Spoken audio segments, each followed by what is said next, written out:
courage of Esther and the salvation of God's people. In the days of the mighty king Xerxes, in the vast Persian Empire, there lived a young woman named Esther, a Jewess of pure heart and unparalleled beauty.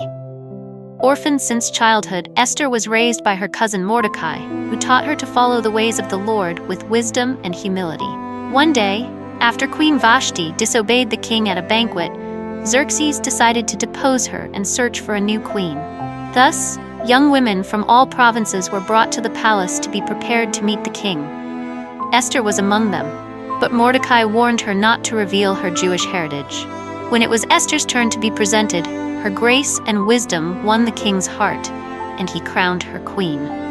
Meanwhile, Mordecai, who stayed near the palace gate, discovered a plot to assassinate the king.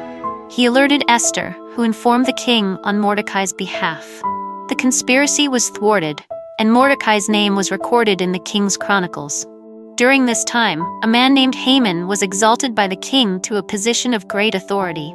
However, Haman became furious when Mordecai refused to bow before him, as Mordecai worshipped only God. Consumed by hatred, Haman convinced the king to decree the extermination of all Jews in the empire. Upon hearing of the edict, Mordecai tore his clothes and dressed in sackcloth and ashes, crying out to God in anguish. He sent a message to Esther, pleading with her to intercede with the king. Esther reminded him of the risk. Anyone approaching the king without being summoned could be killed. But Mordecai replied, "Who knows if you have come to your royal position for such a time as this?"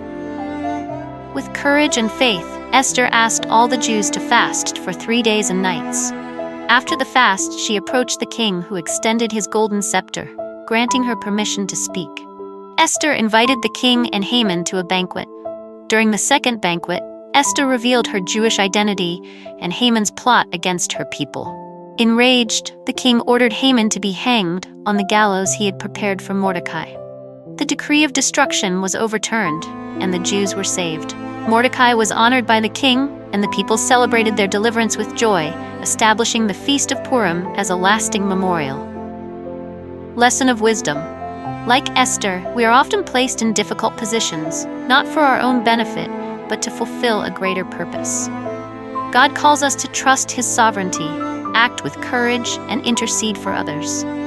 Never underestimate the impact your faith and obedience can have on the lives of those around you. After all, who knows if you have come to your position for such a time as this?